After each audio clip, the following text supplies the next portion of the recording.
നമ്മളിപ്പോൾ നിൽക്കുന്നത് മാൾ റോഡാണ്. മണാലിയിലെ മാൾ റോഡാണ് നിൽക്കുന്നത്. എൻ്റെ ബാക്കിൽ കാണുന്നതാണ് മാൾ റോഡ് മാർക്കറ്റ്. അപ്പോൾ നമ്മളിപ്പോൾ ഇവിടെ വന്നതിൻ്റെ ഉദ്ദേശം എന്ന് പറഞ്ഞു കഴിഞ്ഞാൽ ഞങ്ങൾ വിചാരിച്ചു ഇന്നൊന്ന് കുളുവിലേക്ക് പോകാമെന്ന് വിചാരിച്ചു. മണാലിയിൽ നിന്നൊരു 10-35 കിലോമീറ്റർ ഉണ്ട് നമുക്ക് കുളുവിലേക്ക്.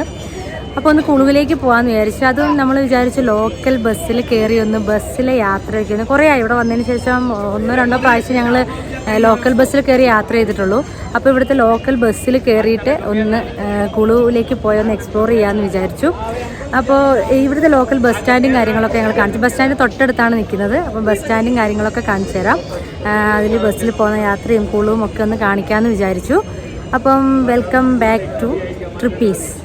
അപ്പം ഞാനിന്ന് മാൾ റോഡാണിത്.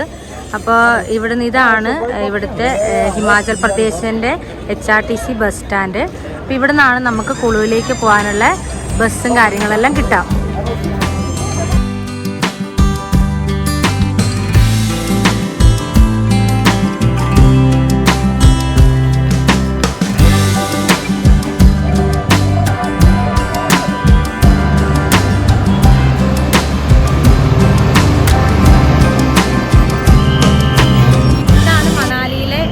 ഗവൺമെൻറ് ബസ് സ്റ്റാൻഡ്, അതായത് HRTC ബസ് സ്റ്റാൻഡ്. നമ്മുടെ KSRTC പോലത്തെ ഇവിടുത്തെ HRTC ബസ് സ്റ്റാൻഡ്. അപ്പോൾ ഇവിടുന്ന് നമുക്ക് കുളുവിലേക്ക് പോകാനുള്ള ലോക്കൽ ബസ് കിട്ടും. അപ്പോൾ ലോക്കൽ ബസ്സിലെ യാത്ര ഒന്ന് എക്സ്പീരിയൻസ് ചെയ്യാം.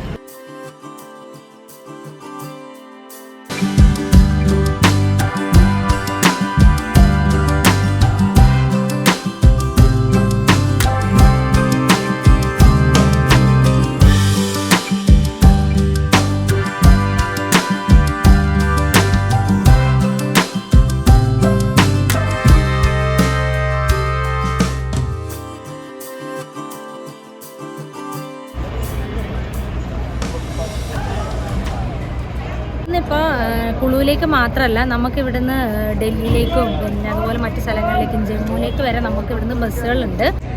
നമ്മളൊക്കെ സാധാരണ യാത്ര ചെയ്യുന്ന വോൾവോ ബസ് അല്ലാത്ത ബസ്സുകളെല്ലാം HRTCയുടെ ബസ്സുകൾ അതുപോലത്തെ ഇവിടുത്തെ ലോക്കൽ ബസ്സുകൾ എല്ലാം ഈ ബസ് സ്റ്റാൻഡിൽ നിന്നാണ് ഓടുന്നത്.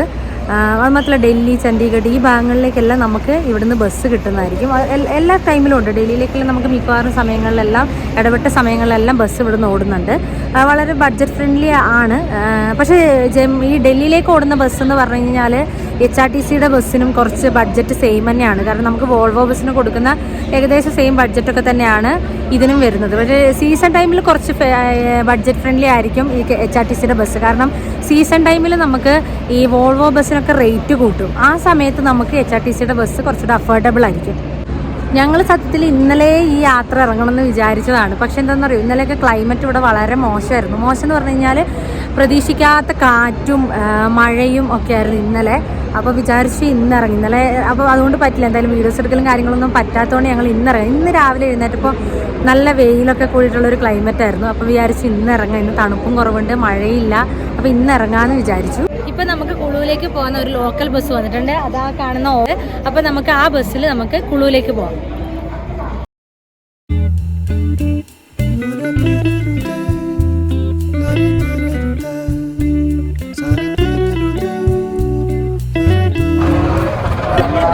പോകുന്ന ബസ്സിൽ കയറിയിരിക്കാൻ ഇത് സത്യത്തിൽ കസോള് മണികരൻ പോകുന്ന ബസ്സാണ്. അപ്പോൾ നമുക്ക് ഇതിൽ കുളുവിലേക്ക് പോകാം.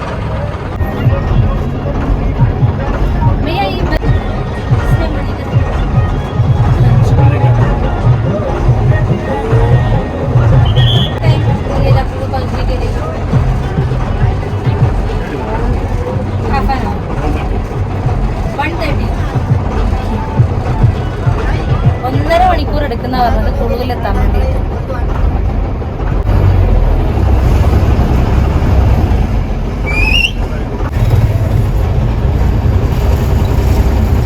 നമ്മളിപ്പോൾ കുളുവിലേക്ക് സ്റ്റാർട്ട് ചെയ്തിരിക്കുകയാണ്. അപ്പോൾ ഞാനിപ്പോൾ ഈ ഡ്രൈവറോട് ചോദിച്ചിട്ട് നമുക്ക് വീഡിയോ എടുക്കാൻ വേണ്ടിയിട്ട് ഫ്രണ്ട് സീറ്റിൽ തന്നെ വന്നിരിക്കുകയാണ്. പുള്ളി പറഞ്ഞത് 1.5 മണിക്കൂർ എടുക്കും ഇവിടുന്ന് കുളുവിലെത്താൻ വേണ്ടിയിട്ടാണ്. അപ്പോൾ നമുക്ക് അതിൽ പോകുന്ന വഴിക്കുള്ള കാഴ്ചകളെല്ലാം കണ്ട് നമുക്ക് കുളുവിലേക്ക് പോകാം.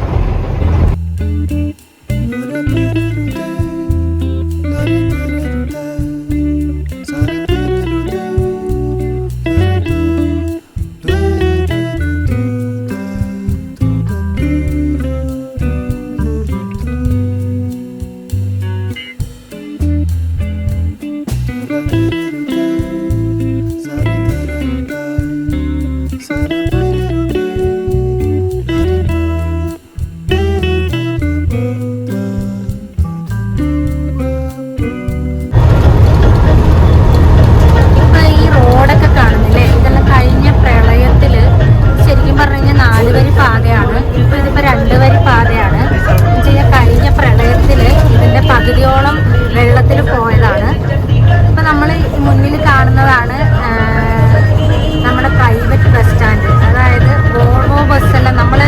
ഡൽഹിയിൽ നിന്ന് ഇങ്ങോട്ടേക്ക് വരുന്ന വോൾവോ ബസ് എല്ലാം നിർത്തുന്ന വോൾവോ ബസ് സ്റ്റാൻഡ് ഇതാണ്.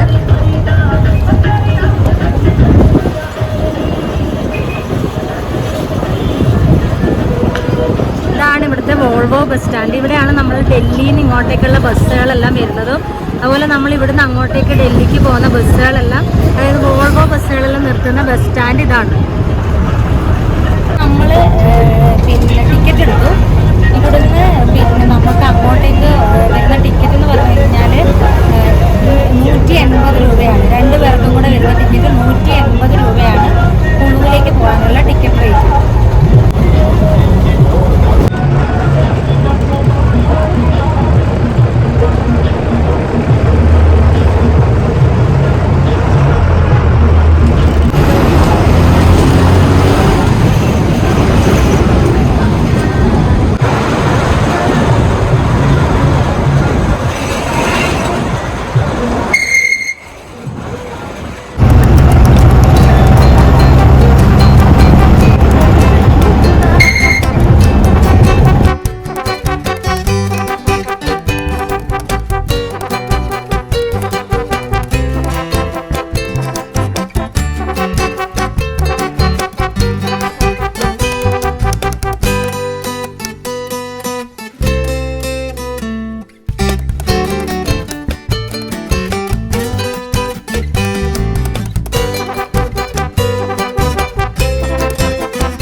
അപ്പോൾ കുളു ബസ് സ്റ്റാൻഡിൽ എത്തിയിരിക്കുകയാണ്. എൻ്റെ പുറകെ കാണുന്നതാണ് കുളുവിലെ ബസ് സ്റ്റാൻഡ്. അപ്പോൾ ഇവിടെ എന്ന് വെച്ച് കഴിഞ്ഞാൽ ഈ ബസ് സ്റ്റാൻഡ് ഒരു മോള് കൂടിയാണ് കേട്ടോ. ഇവിടുത്തെ ഒരു മോള് കൂടിയാണ് ഈ ബസ് സ്റ്റാൻഡ്. അപ്പോൾ നമ്മളിപ്പോൾ കുളുവിലെത്തി. ഇനി അടുത്തത് കുളുവിലെ വിശേഷങ്ങൾ നമുക്ക് കാണാം.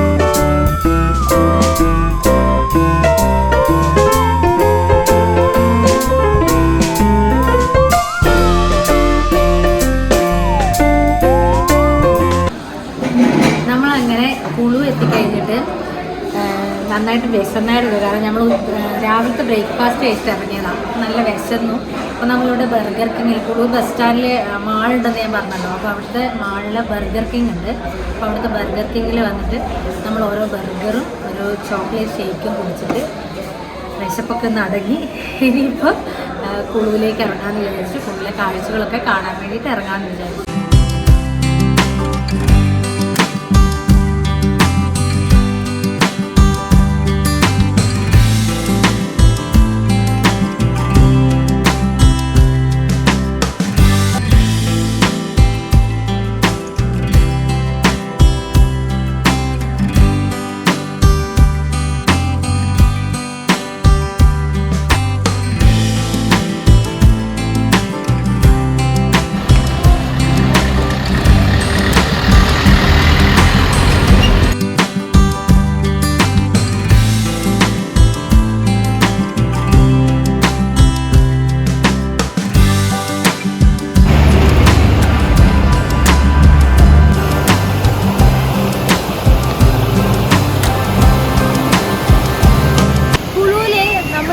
കാണുന്ന വലിയ വലിയ ബിൽഡിങ്ങുകൾ മാത്രമല്ല, ഇവിടെ ഇതുപോലെ ചേരികളിൽ, അതായത് നമ്മുടെ ഗല്ലികളിൽ താമസിക്കുന്ന ആൾക്കാർ ഒരുപാടുണ്ട്.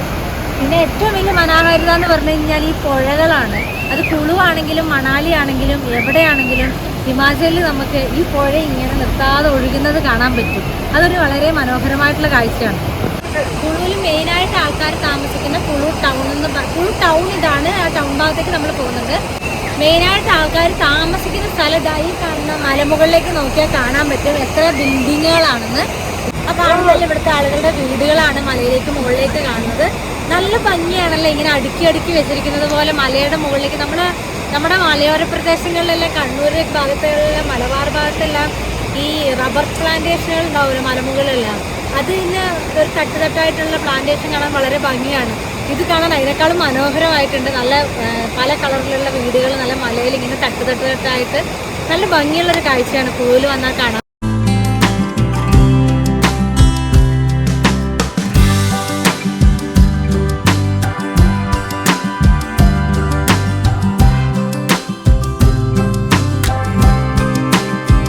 നമ്മുടെ മണാലിയിൽ വന്നു കഴിഞ്ഞ് കഴിഞ്ഞാൽ പല സ്ഥലങ്ങളിൽ കാണാൻ പറ്റുന്ന ഏറ്റവും വലിയ സൗന്ദര്യത്തിൽ ഒന്നാണ് ഈ കാണുന്ന പാലങ്ങൾ.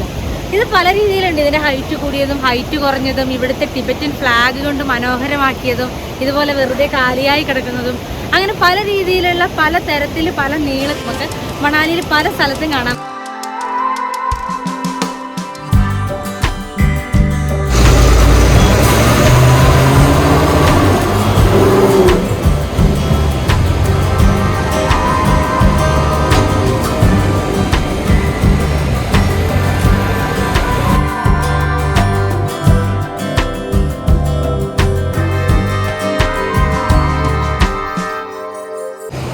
പിന്നെ വന്ന കാഴ്ചകൾ കാണിക്കാന്ന് പറഞ്ഞു കഴിഞ്ഞാൽ ശരിക്കും പറഞ്ഞാൽ കുളുവിൽ വലുതായിട്ടൊന്നും കാണാനില്ല. കുളുവിൽ കാണാനുള്ളത് ഇതുപോലത്തെ ഈ മലയും കുന്നും ഇവിടുത്തെ കാഴ്ചകളും ഇവിടുത്തെ ടൗണും, പിന്നെ ടൗണിലൊരു ഗുരുദ്വാരയുണ്ട്, നമുക്ക് അങ്ങോട്ടേക്ക് പോകാം. പിന്നെ ഒരു ചെറിയൊരു അമ്പലമുണ്ട്. ഇതാണ് കുളുവിൽ മെയിനായിട്ട് കാണാനുള്ളത്. കുളു എന്ന് പറയുന്നത് ഹിമാചൽ പ്രദേശിലെ ഒരു ജില്ലയാണ്. അതായത് നമ്മുടെ കേരളത്തിലെ കണ്ണൂർ പോലെ ഹിമാചൽ പ്രദേശ് എന്ന് പറയുന്ന സംസ്ഥാനത്തിലെ ഒരു ജില്ലയാണ് കുളു. ആ കുളു എന്ന് പറയുന്ന ജില്ലയിൽപ്പെട്ട ഒരു സ്ഥലം മാത്രമാണ് മണാലി എന്ന് പറയുന്നത്.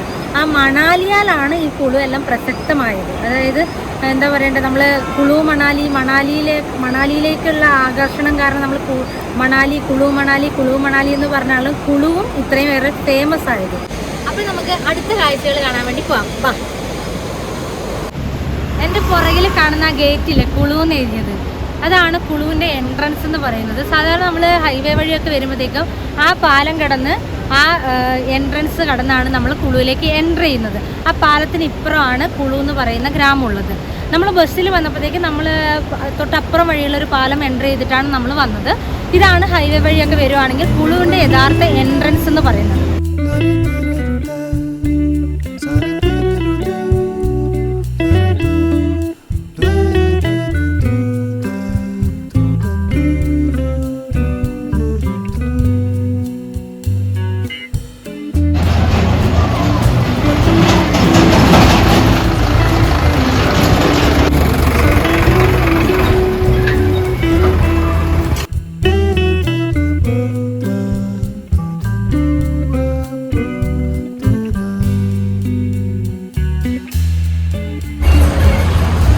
ഇതാണ് കുളു ടൗണ്.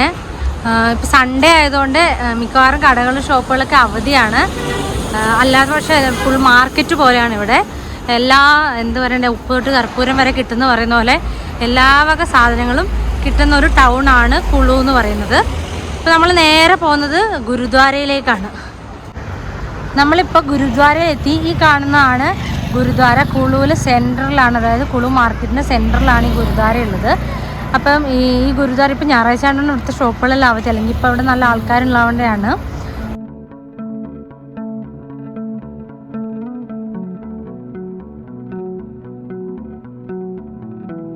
ഇവിടെയൊക്കെ എന്ന് പറഞ്ഞു കഴിഞ്ഞാൽ എന്താണെന്ന് പറഞ്ഞു കഴിഞ്ഞാൽ പ്രത്യേകത, ഗുരുദ്വാരകളിൽ തല മറിച്ചിട്ട് കയറാൻ പറ്റുള്ളൂ. അത് പെണ്ണുങ്ങളാണെങ്കിലും ആണുങ്ങളാണെങ്കിലും തല മറിച്ചേ നമുക്ക് ഉള്ളിൽ കയറാൻ വേണ്ടി പറ്റുള്ളൂ. നമുക്കപ്പോൾ ഉള്ളിൽ കയറി നോക്കാം.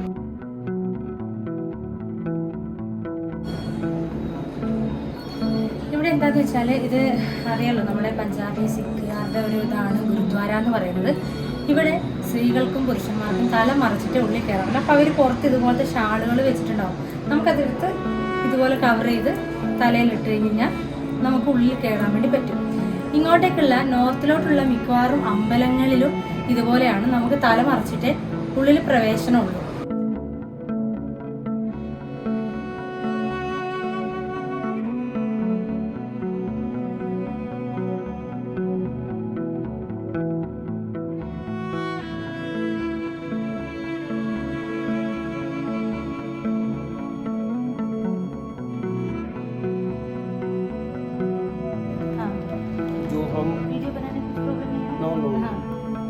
गुरु ग्रंथ साहिब जी है, हमारे 10 गुरु की ज्योत। 10 गुरुओं ने अपना रूप जो है गुरु ग्रंथ साहिब में लिखकर दे दिया है, वो हम इसको गुरु मानते हैं। जो इनका रोज हुक्म होता है उसी के अनुसार ये लोग चलते हैं कि हमारे महल को ये हुक्म എന്താ പറയുക, ഓരോ മതത്തിലും ഓരോരോ വിശ്വാസങ്ങളുണ്ടല്ലോ. അതുപോലെ തന്നെ ഇപ്പോൾ ഇസ്ലാം മതത്തിലെടുക്കുകയാണെങ്കിൽ ഔലിയാക്കന്മാർ, അതുപോലെ ഹിന്ദു മതത്തിലെടുക്കുകയാണെങ്കിൽ നമുക്ക് ശിവൻ, കൃഷ്ണൻ എന്നൊക്കെ പറഞ്ഞ ഓരോ എന്താ പറയണ്ടേ, വിഷ്ണുവിൻ്റെ അവതാരങ്ങൾ എന്നൊക്കെ പറഞ്ഞു. അതുപോലെ ഇവരുടെ വിശ്വാസത്തിൽപ്പെട്ട ഇവർ ദൈവം അയച്ചിരിക്കുന്ന ആൾക്കാരായിട്ട്, ഗുരുക്കളായിട്ട് കാണുന്ന ആൾക്കാരാണ് ഇവിടെയുള്ള ആൾക്കാർ. അപ്പോൾ അവരെ ഇവർ കുടികൊള്ളുന്നൊരു സ്ഥലമായിട്ടാണ് ഇത് കാണുന്നത്. അപ്പോൾ ഇവരുടെ ഒരു വിശ്വാസപ്രകാരം അവർ പറഞ്ഞിരിക്കുന്നത് പ്രകാരം, ആ വിശ്വാസപ്രകാരം ഇവർ മുന്നോട്ടേക്ക് ജീവിക്കുന്നു. അതിനനുസരിച്ച് അവർ കാര്യങ്ങളെല്ലാം മുന്നോട്ടേക്ക് ചെയ്യുന്നു. വേറെ ഒന്നും എന്താ പറയുക, അതേ ഒരു തായ്വഴികൾ കൈമാറി വരുന്ന പോലെ ആ ഒരു പാരമ്പര്യം കാത്തു സൂക്ഷിച്ച് ഇവർ ജീവിത രീതികളും അതിനനുസരിച്ച് അവർ മുന്നോട്ടേക്ക് കൊണ്ടുപോകുന്നു.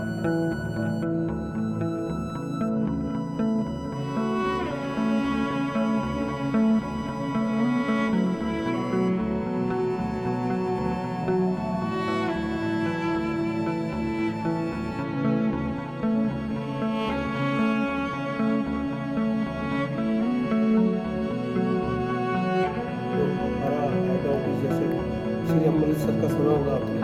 उन्होंने 4 दरवाजे रखे थे गुरु ने, जात पात से सब कुछ उड़ा दिया।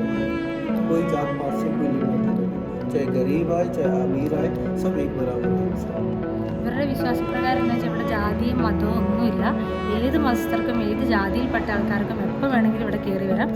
അതൊരു എന്താ പറയുക, അവരുടെ അമൃത്സർ നമ്മൾ കേട്ടിട്ടുണ്ടാവുള്ളൂ, പഞ്ചാബിൽ അമൃത്സർ, അതാണ് ഇവരുടെ ഒരു സെൻട്രലായിട്ട് കണക്കാക്കുന്നത്. അവിടെ മുതൽ കാത്തു സൂക്ഷിക്കുന്ന ഒരു വിശ്വാസമാണ്. എല്ലാവർക്കും വേണ്ടി 4 വാതിലുകളും തുറന്നിടും എന്നുള്ള ഒരു വിശ്വാസമാണ്. ആർക്കും പാവപ്പെട്ടവനെന്നോ വലിയവനെന്നോ ഒന്നുമില്ലാതെ ആർക്കും എപ്പോൾ വേണമെങ്കിലും കയറി വരാവുന്ന ഒരു ഇതാണ് ഈ ഗുരുദ്വാരകൾ എന്ന് പറയുന്നത്. കയറി വരുമ്പോൾ തന്നെ വലിയൊരു എന്താ പറയണ്ടേ, വെളിച്ചം അന്തരീക്ഷം തോന്നുന്ന സ്ഥലം എന്നൊക്കെ പറയില്ല, അതുപോലെ പെട്ടെന്ന് നമുക്ക് കയറിയ ഒരു ശാന്തമായിട്ടുള്ള അന്തരീക്ഷം, നമുക്ക് ഇവിടുന്ന് പോകാൻ തോന്നില്ല, ഇവിടെ തന്നെ ഇരിക്കാൻ തോന്നുന്ന മൊത്തത്തിലൊരു ഈശ്വരീയത്വം നിറഞ്ഞ ഒരു സ്ഥലമായിട്ടാണ് ഗുരുദ്വാരയുടെ ഉള്ളിൽ തോന്നുന്നത്. നമ്മൾ ഒരുപാട് സ്ഥലങ്ങളിൽ പോയിട്ടുണ്ടെങ്കിൽ ഒരു ഗുരുദ്വാരയുടെ ഉള്ളിൽ നമ്മൾ കയറുന്നത് ആദ്യമായിട്ടാണ്, പുറത്തൂടെ വരും കാണും എന്നല്ലാതെ ഉള്ളിൽ കയറിയത് ആദ്യമായിട്ടാണ്. എല്ലാ ഗുരുദ്വാരകളിലും പല രീതിയിലാണ് പ്രസാദങ്ങൾ തരുന്നത്. ഇവിടെ ഇപ്പം നമുക്ക് വന്നപ്പം ഈ ബിസ്ക്കറ്റാണ് പ്രസാദമായിട്ട് തന്നത്. അത് ഓരോരുത്തർക്കും ഓരോ ആചാരങ്ങളാണ്. ചില സ്ഥലങ്ങളിൽ നമുക്ക് ഭക്ഷണം തരുന്ന സ്ഥലങ്ങളുണ്ട്, ചില സ്ഥലങ്ങളിൽ നമുക്ക് ഫ്രീ ആയിട്ട് താമസിക്കാൻ പറ്റുന്ന സ്ഥലങ്ങളുണ്ട്. ഓരോ ഗുരുദ്വാരകളിലും ഓരോ ആളുകളെ മാക്സിമം സന്തോഷത്തോടെ സ്വീകരിക്കുക, അവർക്ക് വേണ്ടത് നൽകുക, അതൊക്കെയാണ് ഇവരെ പഠിപ്പിക്കുന്ന കാര്യങ്ങൾ പൊതുവെ. रोटी नहीं मिल सकती तो यहाँ पर रोटी जरूर मिलेगी। वो वाला वो निशान सा चल रहा है। कुछ रहने के लिए तो रहने के लिए भी मिल जाएगा, खाने के लिए भी मिल जाएगा। इसका निशान ये है कि हर यहाँ गुरुद्वारा हो वहाँ पर लोग फटाफट आ जाते हैं कि देखने को मिल रहा है कि यहाँ गुरुद्वारा है, कहीं नहीं हमें जो सहारा मिला वो यहाँ मिल जाएगा। आपने देखा ही होगा कैसे फ्लडों में 1000 लोग आगे आते हैं या और चीज़ में आगे आते हैं। നമ്മൾ തല കവർ ചെയ്യേണ്ടതുകൊണ്ടാണ് ഞാൻ ഉള്ളിൽ നിന്ന് ഇറങ്ങിയപ്പോൾ ഈ ക്യാപ്പ് ഇട്ടത്. കാരണം അവരുടെ ഒരു വിശ്വാസം അങ്ങനെയാണ്, നമ്മളെവിടെ ചെന്നാലും അവരവരുടെ വിശ്വാസത്തെ ബഹുമാനിക്കണമെന്നാണല്ലോ. അപ്പോൾ ഇവരുടെ ഒരു വിശ്വാസപ്രകാരം ഈ പുറകിൽ കാണുന്ന ഈ കൊടി ഉണ്ടല്ലോ, അപ്പോൾ ആ കൊടിയിലുള്ളവരുടെ ഒരു വിശ്വാസം എന്ന് പറഞ്ഞു കഴിഞ്ഞാൽ എത്ര ദൂരേന്നും ആളുകൾക്ക് കാണാൻ വേണ്ടിയാണ് പോലും അവർ ഈ കൊടി സ്ഥാപിച്ചിരിക്കുന്നത്. അതിൻ്റെ അർത്ഥം എന്താണെന്ന് പറഞ്ഞാൽ എവിടെ അവർക്ക് ഒരു അഭയം കിട്ടാത്ത എന്തും, അതായത് ഭക്ഷണമായിക്കോട്ടെ താമസം ആയിക്കോട്ടെ എന്തും, എവിടെ വെച്ചും അവർക്ക് കിട്ടാത്തത് എന്താണോ അത് ഇവിടെ കിട്ടുമെന്നാണ് അതിൻ്റെ അർത്ഥം. അതായത് അവർ പട്ടിണിയിലാണ്, ഈ കൊടി കണ്ട് ഇവിടെ എനിക്ക് ആ ഭക്ഷണം കിട്ടുമെന്നാണ് അതിൻ്റെ സൂചന. നമുക്കിവിടെ വന്നു കഴിഞ്ഞ് കഴിഞ്ഞാൽ അഭയവും കിട്ടും, ഭക്ഷണവും കിട്ടും. അതിനുള്ള സൂചനയായിട്ടാണ് ഇവർ ഈ കൊടി ഇത്രയും ഉയരത്തിൽ ഇവിടെ സ്ഥാപിച്ചിരിക്കുന്നത്. അതെല്ലാ ഗുരുദ്വാരകളിലും ഉണ്ടാകും.